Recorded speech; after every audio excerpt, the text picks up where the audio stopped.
everyone, and welcome back to the Posworx training. Today I will be discussing with you reporting. Posworx has extensive reports which are required for running daily reports at store level.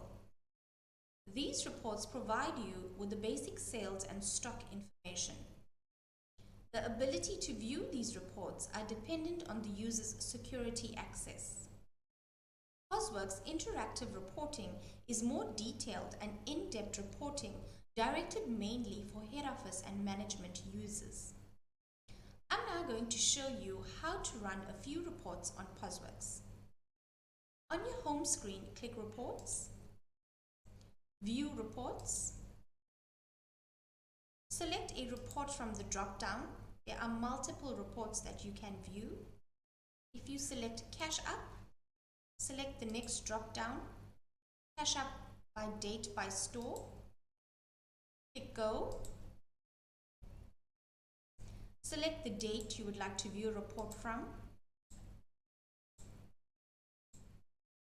Select the store you would like to view this report for, click OK.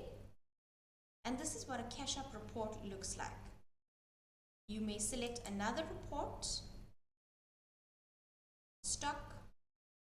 There are multiple stock reports here. You can click any of the stock reports.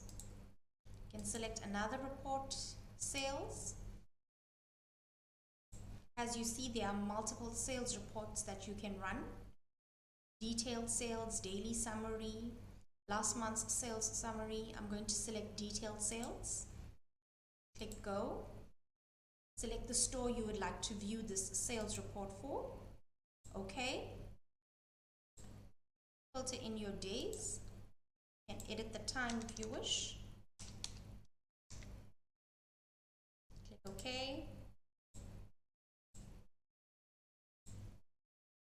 And this is what a sales by date detailed report looks like. You can export this report, you can print this report, you can copy and paste this report onto another screen, or you can click on the envelope here and email this report. You can click on the little plus there, and here it shows you the brands of the sales report. If you select on the brand, as you see, it gets highlighted here.